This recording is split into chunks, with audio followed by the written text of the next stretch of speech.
Garrett just started school back up, and like I don't know what happens in the summertime, but it's all of a sudden like staying up late, not a problem, getting up late, and like I always do like it's a week before school, it's time to get back into school mode, like a bedtime, and I always say it's good to have a regular bedtime anyways, right? No matter what age, just have a regular bedtime. But it does slip up in the summertime, they stay up a little bit later. But right now I'm on the struggle bus because we get up to work out every morning, right? We get up to work out every morning, and getting him up is like trying to get up hard. Trying to wake up a sack of potatoes? Yes. I'm like, Garrett, it is time. Let's go. It actually wasn't, it was a little bit better this morning, but it was still hard. And, and right now it's like, we get there or we're on the way, and I got to give it like 5 to 10 minutes before any kind of expression of happiness comes out of them. Because it's like, we get there, we're on the road, and it's like, silence, just angered silence mad for 5-10 minutes. Tried to wake up. Yeah, but man, you just he gets on the treadmill. He actually runs. I mean, he gets on the treadmill and runs, and after 10 minutes, it's like, okay, I guess I ran my morning madness out. I'm ready to go to school. Morning madness. I love that. Morning madness.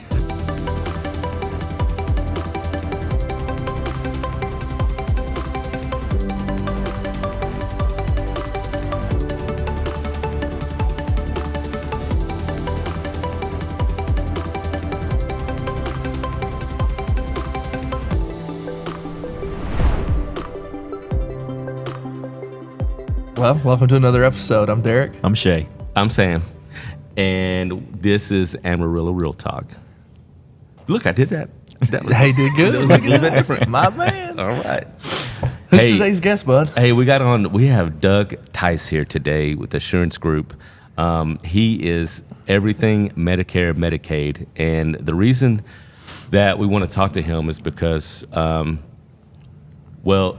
for one thing, I think we're all in a position. We're all in a position, or we will be, and I've seen this more and more, of where we are going to be dealing with the elderly, our elderly parents. In fact, I was looking at this article recently from the Pew Research Center. It's at pewresearch.org, and they're saying that more than half of Americans in their 40s are in what they call the sandwich generation. Meaning that... This ain't mayonnaise and mustard either. No, it's not. No. This is a sandwich between... this is a sandwich between our elderly parents and still having a kid at home, right, under the age of 18 that we're still taking care of, right? And I know, personally speaking, I'm in that boat, and I people that I talk to that are in our age, in my age group, like I'm hearing that more and more. Yep. Where they're having to deal with, in some way, and I say deal with, believe me, I say deal with in like in a loving, respectful way. We should take care of our parents. We should be taking care of those that are in need. So I'm not saying it in any negative way, but I'm saying that like they're in the position where they're having to take care of elderly parent in some form or fashion, and they still got kids at home. So what this Pew Research Center is talking about is like, how do they deal with all the obstacles or all the things that come up with dealing with their elderly parents and financially still having to support their kids, right? So you got two dichotomies here. I got to take care of my parents who are now elderly. I've got a commitment to take care of my kids, obviously. So I know we're talking about this. I know there's a lot of other people that are queuing in on this and like, hey man, I know what you're saying. I'm right there. I'm having to deal with this right now. Yeah, because that presents a whole new set of issues from this point further, right? It's real estate, it's healthcare, there's all of these things that come up in this dichotomy where, I mean, real estate related, we talked about this just a while ago, right? About this is a special segment to where generational living is starting to be a necessity, and you think about generations ago, that's how people were raised. That's how families were raised. Everybody was in the home together. That's right. And so we're starting to kind of see this trend of things kind of coming back to that now with, the height of the baby boomers and that generation and us, in the generation of people 40 plus being in the boat you just talked about. I'm like, we're going to start seeing, this is a great opportunity for builders, for new construction, even for existing homes. You're starting to see a lot of prefab built kits that are pretty affordable to be able to handle either an accessory dwelling unit and have an additional living space external to the home, or something that you can prefab and mod up to be able to attach to the home for a mother-in-law suite or for generational living. So there's all these unique opportunities that are present in the market today. And the second piece of that obviously is health coverage. The second piece of that is how do we take care of our parents, our grandparents, people that are in this position. And so, Doug, I'm glad you're on the show today to talk through some of these things with us. And if you don't mind, just introduce us. Who are you, Doug, and what's your story, man? Well, I'm Doug Tice. I've been in the insurance business for about 18 years. Started out at Nationwide doing a call center. Didn't like that. I like kitchen table. I'm from the generation where I like talking face-to-face. So I got into the life and health and the Medicare. I enjoy seniors. I enjoy helping them. It's rewarding to me. It gives me something. I get more out of it, I think, than they do sometimes because I just sit there and listen because you can learn so much. But I really enjoy it, so I've been doing that for quite a while. So glad to have you on the show, bud. So what turned you on from Nationwide to what you're doing now? More table conversations. What do you like most about what you do? What are some of the things that you're doing now? Well, I just like I said, helping people more. Nationwide, I was a call center selling to people in all other states. So I like doing, like I said, face-to-face. And then just seniors, it's just, there's such a need. There's so many people turning 65 or that are on Medicare, and they need help understanding, getting through all the muck that, they get in the mail, TV ads, all this stuff. So they need a local person. I'm not there to sell them something. I'm there to listen and show them options, give them the best, options to let them make the decision. But, there's so many options. They wouldn't know how to find all the things that's out there. So yeah, they need help navigating through all of that stuff. That's just like us as real estate professionals. That's our goal too. When we go into a home and somebody presents a situation saying that, hey, I need to upsize my home, or maybe I need to downsize. Maybe I'm in a season that we got a new job across the country and we need to move states, and trying to navigate through all of that. But you're there providing resources and providing options for people, for them to make the best informed decision for them. And that's your heart. And you got into this career, into this business because that's what you care to do. Well, then after you get on a plan, there's so many things that they have questions of when they get a bill in the mail that they probably don't owe, but they, elderly people want to pay everything they get in the mail. And sometimes they don't owe that. So I help them after and make sure they're not getting, that they're getting the right things done and not overpaying stuff. That's good. And also, it's not only them that has a bunch of questions. I know my mom has reached that age, and I'm at that point too. And there's just been a couple of years of transition for me of learning, and so I'm like, man, I got so much to learn. Also, my mom is terrible, and I'm not. She knows she is. She's terrible at the internet. Love you, Sam's mom. She doesn't know anything like on the internet. She tells me I can't even open an email. So I'm the one that's helping her out, right? So, and I know there's quite a few people like that. She does it. She's like, I don't even know what Facebook is or TikTok or whatever. All that stuff, InstaFace and all that stuff. She doesn't know that, and I barely do too. And to navigate through this is not easy. So let's just go back with the basics. Okay, what is Medicare? What is Medicaid? Well, Medicare is health insurance for people 65 and older, or if you're under 65 and you're disabled. So if you become disabled after 24 months, you automatically become eligible for Medicare. But anyway, Medicare 65 and older. If you're working, a lot of people are still working these days till 70 or more. You can keep your health insurance through your work, and then when you decide to retire, whatever age you can get on Medicare, as long as you've had credible coverage. And a lot of this people don't tell you about, but if you drop your insurance and you don't get Medicare, then you'll be penalized for the months you didn't have it. So, that's another thing a lot of people don't understand. So, but Medicare is the health insurance. Part A is for hospital, covers your hospital expenses. Okay. And Part B is your doctor's offices. Of course, Part B does cost you. If you've paid into Medicare for 40 quarters, 10 years, then Part A is free. Part B does have a premium, and they'll take that right out of your Social Security check. Okay.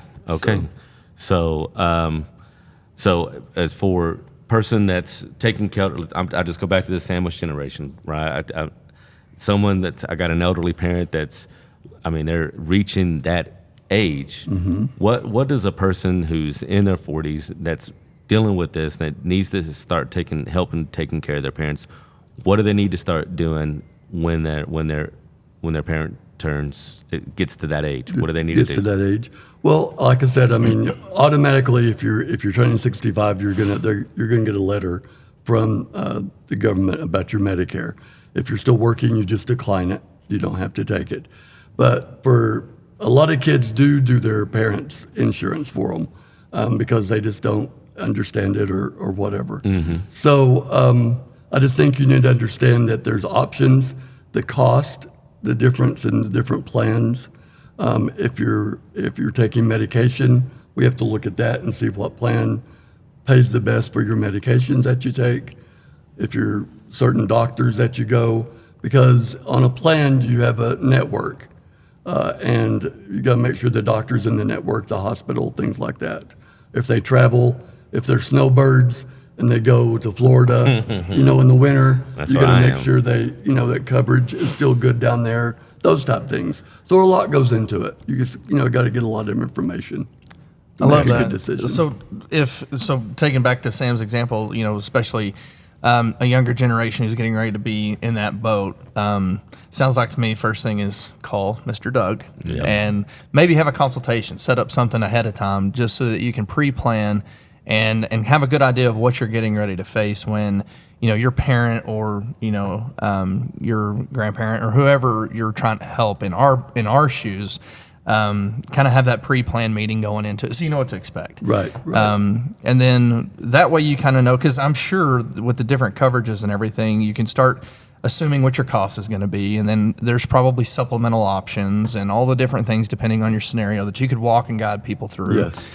And then the biggest part of that too is I'm sure they're going to start getting spam in the mail too. And I know when my grandpa passed, my uncle still to this day, we're still going through that man's mail of all the different subscriptions and things, and half of it's spam. Yeah. And he didn't have to do half of that, So how do you weed people through all the spam? I'm sure that's a probably important conversation you have with some of your just tell clients. them, if they get those phone calls, because there's phone calls, there's mail they get, there's TV ads. Don't give out your information. Don't give your Social Security, your Medicare number. Call me. Let me, I offer all the plans that are available in this area. So if somebody's calling you from New York or wherever they're calling from, they're trying to sell you something. They may not know all your details. So just a local agent's the best way to go. Not just because I'm local, but I'm just saying wherever you live, go to a local agent. Right. Don't do it over the phone or over the computer. You don't get the service that you really are entitled to. Right. By sitting down and, like I said, going over your doctors, your prescriptions, all of that stuff. Yeah. So, What happens if, because I think I heard like a deadline or something like, what happens if somebody misses that deadline or something? Well, if they miss the deadline, okay, annual enrollment starts October 15th every year, October 15th to December 7th. That's when you can change your plan, or if you're, when you're turning 65, no matter whatever month, you can get on a plan all through the year if you're turning 65. Okay. But during those 6 weeks, October 15th to December 7th, you can change plans. You can, depending on if your drug changed, your prescriptions changed that year, or if your finances changed, we can look at something better, or a little bit, if you need more dental, or if you're needing, whatever your needs are, if they change, every year you can change your plan during those 6 weeks. So that's very vital. If you miss that, doesn't mean you'll still be on your old plan. It rolls over. But if you don't call me and get a consultation or a review, then you'll just be on your same plan that you were on last year. I got you. So Okay. it just It's not rolls like over. you're just like kicked out of the system. No, you're not Good. kicked out. But No. you're just stuck where you're at until the next Till the time next annual enrollment, right. Okay, gotcha. Okay, that's important to know. So, but at the age of 65, for that entire year of that age, they can enroll in any time. Is that what you're Right. saying? So if they're turning 65, let's say in June, they can enroll in a plan up to 3 months before their birthday. If their birthday anytime is in June, their Medicare and their plan starts the first day of June, no matter what day their birthday is. If their birthday is June 1st, it would start in May, Okay. the previous month. That's something they need to know. They can sign up 3 months before their birthday, 3 months after, and the month of their birthday. So they have 7-month window Okay. when they're turning 65, because they get their Medicare 3 months before their 65th birthday. They call me, we can go over the plans and get them an insurance set up so it'll start the same month their birthday is. Okay. Awesome. Okay. And I know this is it's probably just basic, like 101, but I know there's a lot of listeners out there that just like right now they're queuing in as basic 101 too. But also what you're saying is like if they're 65 and they're still working, they're not eligible for Medicare. If they have credible coverage through their work, if they have an group plan that covers their prescriptions and everything, then they're good. I would stay on that plan.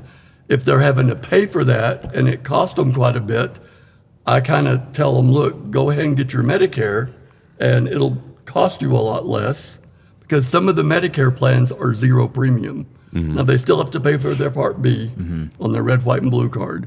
But depending, that's something else you have to look at. Okay. Is their group coverage costing them a lot? And a lot of people have their,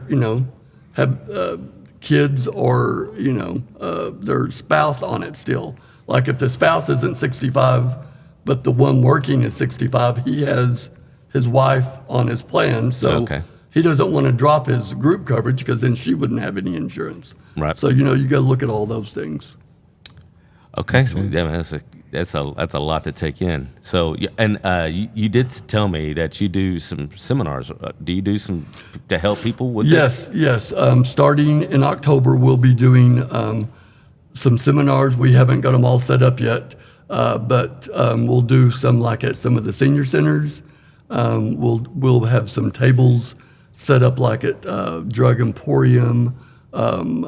We used to set at Walmart, but Walmart's going to be doing their own thing now.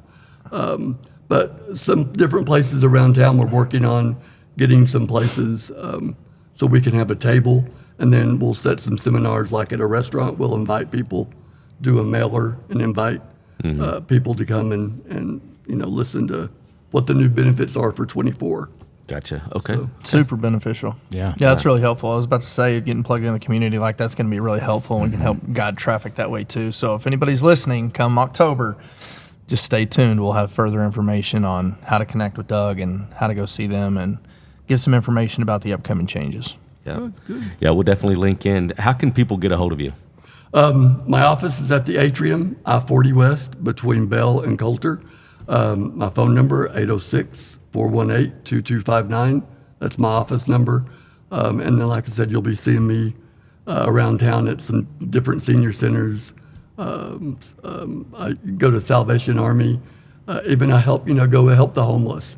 Just because they're homeless, if they're on Medicare, I help them to go to Faith City Mission, those type things, Man, the that's food awesome. bank, Yeah, that's all awesome. those things. I love that. Right on, man. Right on. Before we wrap things up, Doug, I wanna ask, when do you feel like you figured out how much of a passion you have for people and taking care of people, specifically the elderly? I know that you've been in insurance for a long time, but when do you feel like that happened for you? Yeah. Well, I took care of my parents, or my mom when she was sick, and then helped with my grandmother that had Alzheimer's. Okay. But I didn't, like I said, I didn't really get into it till I loved the insurance business. I didn't like the call center. So when I got a chance to do the life and health, and at first I didn't know about the senior thing. I thought, is this a good area to go into? But that was the year that President Bush came out with the Advantage Plan that's helped save Medicare because of all the fraud, waste, and abuse. And when I saw how, these seniors were getting taken advantage of and how they didn't realize that they were on the wrong plan, your heart just, you just want to help them. Because I know when I get there, if I need help, I hope somebody's there to help me. Absolutely. So it's just trying to give back. Yeah. My services, I don't charge anything. I get paid by the insurance company. So, I like helping them. Like you said, a consultation, even with the kids that are helping their parents. They need to know some of this stuff. Absolutely. And if we could, let's kind of look at this from both lenses. What are your top 3 pieces of advice for somebody in like Sam's shoes, or somebody like you you took care of your parents, somebody that's coming into to that environment? What are top 3 pieces of advice you could give somebody as far as it comes to Medicare, Medicaid, things to be looking for, et cetera? I think, like I said, helping, just giving them the information, letting them know what their options are. There's not just one option for everybody. There's so many different options. So letting the children know, the elderly, that there's options. You can always change. There's always things that come up, like special enrollment periods, things like that. And then, like I said, letting them know that if they are going to go into a nursing home, how they can transition and help them get on, if they're low income, help them spend down their assets so their nursing home, they don't have to pay, so much if they can't afford it. Because some people can't take care of their parents. Right. They've got to work and there's nobody home during the day, so they have to go in a nursing home. I just think those type things, just helping them with the options, letting them know what all that's available, the resources, letting the kids know about resources for their parents, whether it be helping them get on Medicaid if they qualify, food stamps, resources like there's all kinds of resources. Amarillo Agency on Aging that has things going on. If they're a veteran, just because you're a veteran doesn't mean you can't get on a plan. My uncle was a veteran, but he liked the VA, but he also liked going to a regular doctor. Absolutely. So, they can get on just a regular plan also. Cool. So just different things like that. Role reversal. Cool. Now somebody Right. that's getting ready to face that age and they're kind of coming into that position, what would 3 pieces of advice be for them? So they could be interchangeable. Main thing, probably. talk to a local agent. I would There you say go. somebody that they trust, that's not just going to try to sell them something. And then somebody that maybe that they've been recommended. Like if somebody's recommended me, that gives me more clout, more, so they trust me a little bit more. But just don't give out your information over the phone. Right. Don't sign something and send it back in that you don't know what it is, because they'll sign you up on something and you'll never know what you've signed up for. Gotcha. I've had clients that call me and say, Doug, I didn't do anything, but they took me off the plan you had me on, and so that's a big deal. They're always trying to switch plans, other agents or over the phone or whatever. So I would just say, just be careful about phone calls, about stuff you get in the mail. I keep hearing just call Doug with questions. That's what I'm saying. Before any changes, you do anything, just call Doug Call with me. questions. It doesn't hurt to call and just Absolutely. visit with me. Yep. Absolutely. Man, we really appreciate you being on the show, Doug. I I appreciate appreciate you giving all the insights, Medicare, Medicaid, kids, also from the perspective of getting ready to be in that environment and what you're facing next. And just know that you have a great local resource that you can tap into. We'll put his information below. Thank you for being on the show, Doug. You guys are a lot appreciate of fun. I enjoyed being here. Thank you. Thanks. Awesome.